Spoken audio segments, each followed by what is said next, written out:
সেহরিতে জাগিয়ে তোলা মা নামক অ্যালার্মটাকে আল্লাহ তুমি 1000 বছর বাঁচিয়ে রেখো, আমিন।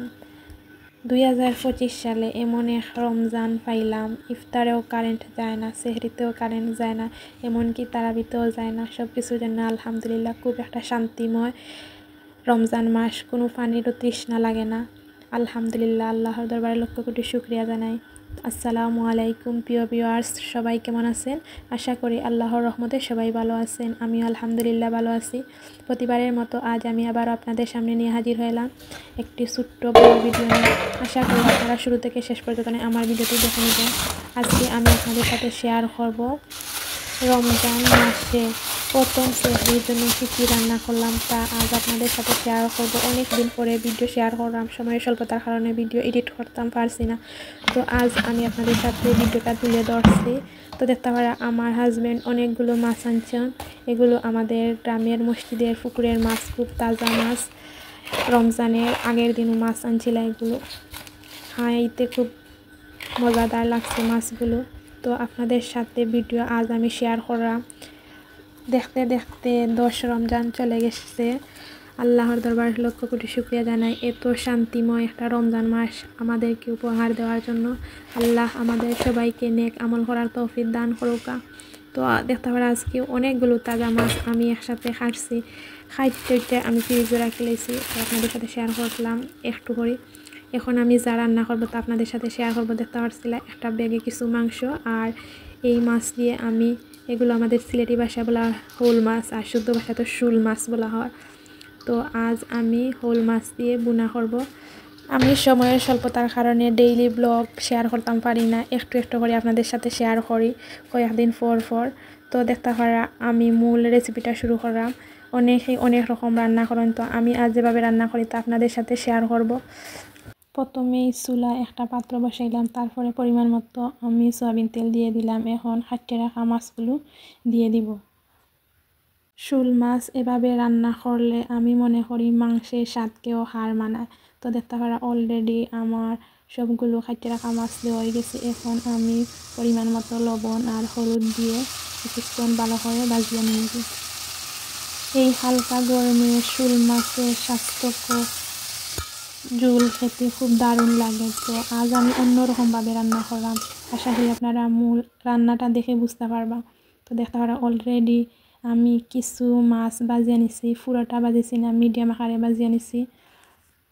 দেশি মাছগুলোর মধ্যে অন্যতম মাছ হলো শোল মাছ, আর আমাদের গ্রামে একটা বিশেষ মাছ এইটা, সবাই খুব খেতে পছন্দ করে। দেখতে পারা মাছগুলো উঠাইয়া এখন পরিমাণ মতো পেঁয়াজ দিয়ে দিব, আর এর মাঝে কিছু তেলে ধরা লাগবো। তারপরে দেখতে পারা মরিচের গুঁড়া, ধনিয়ার গুঁড়া, হলুদের গুঁড়া, লবণ আমি আমার ইচ্ছে অনুযায়ী মশলা দিয়ে দিলাম। তো আমি বিশেষ করে মাছে কোনো মশলা দিই না, গরুয়ার যা মশলা আছে তা দিয়ে রান্না করি। এখন দেখতে পারা বাজিয়ে রাখা মাছগুলোও বাগার কষানো পরে একটু ঝোল দেওয়া পরে বাজিয়ে রাখা মাছগুলোও দিয়ে দিলাম। শোল মাছের ঝোল খেতে আমার কাছে খুব ভালো লাগে। তরকারি দিয়ে রান্নাটাকে ঝোল অথবা বুনা রান্না করাটা খুব দারুণ লাগে। দেখতে পারা মাছগুলো দেওয়ার পরে এখন আমি সামান্য ঝোল দিয়ে দিলাম, আর 4টা কাঁচামরিচ দিয়ে দিলাম। আবারও নাড়িয়া এখন ঢাকনা দিয়ে ডাকিয়ে দিলাম। আমার কথার মাঝে অনেক ভুল ত্রুটি হইতে পারে, আমি বিশ্বাস করি হইব। তো আমার কথা ভালো না লাগলে ইগনোর করিয়া যাইবা। তো দেখতে পারা কিছুক্ষণ আমি রান্না করার পরে আমার ফাইনালি শোল মাছের বুনাটাও রান্না হয়ে গেছে। আর পাশে দিয়ে দেখতে পারা ভাত রান্না করছি। ভাতের রেসিপিটা আমরা কম বেশি সবাই জানি, তো হালকা করে আপনাদের সাথে শেয়ার করলাম। এখন আমি টমেটো দিয়ে টেঙ্গা তরকারি রান্না করবো। প্রথমে চুলা পাত্র বসাইয়া তেল দিলাম, তারপরে রসুন মেরে ভালো করে ভাজিয়ে নিলাম। দিয়ে এখন আমি গুটে রাখা পেঁয়াজ দিয়ে দিলাম। আমি সংক্ষেপে আকারে আপনাদের সাথে শেয়ার করলাম সিলেটের টেঙ্গা রেসিপি। তো দেখতে পারা লবণ আর হলুদ দিলাম, আর এর মাঝে মরিচও এড করছি না, ধনিয়ার গুঁড়াও এড করছি না। বাগার কষানো পরে কাটতে রাখা টমেটোগুলোও দিয়ে দিলাম। আর এইভাবে টেঙ্গা রান্না করলে সবাই খেতে খুব পছন্দ করে আমি মনে করি। আমি আমার মেয়ের জন্য মরিচ দিলাম না, আপনারা চাইলে মরিচের গুঁড়াও এড করতে পারেন। তো কিছুক্ষণ পরে দেখতে পারা টমেটোটাও সিদ্ধ হয়ে গেছে। এখন আমি পাবিয়া মাছ দিয়ে দিব টমেটোর মাঝে তাজা মাছ, এজন্য আর ফাবিয়া মাছরে এক্সট্রা করে বাজলাম না। এখন আমি দেখা করে একটা একটা করে আমাদের মানুষ অনুযায়ী আমি ফাবিয়া মাছ দিয়ে দিলাম। এখন হালকা করে আবারও নাড়িয়ে দিব। এইভাবে টমেটো টক রান্না করলে প্রতিদিন খেতে ইচ্ছা করবে ইনশাআল্লাহ। আপনারাও আমার এই রেসিপিটা ভালো লাগলে একবার ট্রাই করে দেখতে পারেন।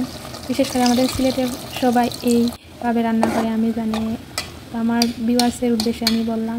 তো দেখতে পারা এখন আমি পরিমাণ মতো ঝোল দিয়ে এখন আবার ঢাকনা দিয়ে রেখে দিলাম। কিছুক্ষণ অপেক্ষা করব পুরোপুরি তরকারিটা পারফেক্ট হওয়ার জন্য। ফাইনালি দেখতে পারা টমেটোর টকটাও হয়ে গেছে, মানে তরকারিটা পারফেক্ট হয়ে গেছে। টমেটো কার না ভালো লাগে, সব কিছু স্বাদ অধিক করতে টমেটো একমাত্র সেরা আমি মনে করি। যে কোনো তরকারির ক্ষেত্রে একটা না একটা টমেটো দিলে স্বাদ বাড়ে। তারপরে দেখতে পারা রৌ মাছ আনছিল আমার হাজব্যান্ডে। এখন আমি রৌ মাছ দিয়ে সিলেটি উড়ি দিছি তরকারি রান্না করবো। তো দেখতে পারা 4 পিস মাছ আমি বাজিয়ে নিলাম। আমাদের ফ্যামিলি মানুষ অনুযায়ী আমি 4 পিস মাছ লবণ আর হলুদ দিয়ে ভালো করে বাজিয়ে নিলাম। রুই মাছকে আমাদের সিলেটি ভাষায় বলা হয় রৌ মাছ। রুই মাছের রেসিপিটা একবার এভাবে বানিয়ে দেখুন, পুরি বিচি দিয়ে খেতে কেমন লাগে। তো দেখতে পারা আমি তেল দিয়ে লবণ মরিচ হলুদ পেঁয়াজ আমি পরিমাণ মতো যা যা মশলা লাগে তা সব দিয়ে এখন বাগার কষিয়ে নেব কিছুক্ষণ। আমি একবার সংক্ষেপে আপনাদের সাথে শেয়ার করছি সিলেটের উড়ি বিচি রান্না করার রেসিপিটা। আমরা খুব বেশি সবাই জানি, তাই আমি সংক্ষেপে আপনাদের সাথে শেয়ার করি। আর আমার সময় স্বল্পতার কারণে আমি যে কোনো ভিডিও একটু ছোটো করে আপনাদের সাথে শেয়ার করার চেষ্টা করি। তো দেখতে পারা অলরেডি আমার বাগার অনেক সময় কষিয়ে গেছে। এখন আমি দইয়া রাখা বিচিগুলো দিয়ে দিলাম বাগারে। কিছুক্ষণ বাগারের মাঝে বিচিটাও কষাইব। সিলেটির পুরি বিচি রেসিপি আমরা কম বেশি সবাই জানি, আর প্রতিটা ঘরে রান্না করা হয়, ছোটো বড় সবাই খেতে খুব পছন্দ করে। তো আমি তেমনটুকু উন্নতভাবে রান্না করতে পারি না, আমি যেভাবে পারি তা আপনাদের সাথে শেয়ার করলাম। আমি এই ছোট্ট মানুষটা, আমার ছোট্ট পরিবারে কিছু কিছু রান্না আছে। আপনারা আমার এই চ্যানেলটা ঘুরে আসার আমন্ত্রণ রইল। দেখতে পারা কিছুক্ষণ বাজারে বিচি কষানো করে আমি বাজিয়ে রাখা মাছ দিয়ে দিলাম। এখন আমি পরিমাণ মতো ঝোল দিয়ে দিলাম, আবারও 4টা কাঁচামরিচ দিয়ে এখন আমি ঢাকনা দিয়ে ঢাকিয়ে দিব। পুরির বিচি এভাবে রান্না হলে আমি মনে করি সবাই চেটে পুটে খাবে, সবচেয়ে বেশি স্বাদ লাগবে। তো রুই মাছ দিয়ে তো অন্যরকম একটা স্বাদ লাগে পুরি বিচি রান্না করলে। তো দেখতে পারা কিছুক্ষণ রান্না করার পরে আমার এই রেসিপির ঝোলটা অনেকটা শুকিয়ে গেছে। এখন আমি ধনিয়া পাতা দিয়ে দিব। আমার এই রাবিহাত ফ্যামিলি চ্যানেলে খুব সহজভাবে রান্না করা ভিডিও আছে।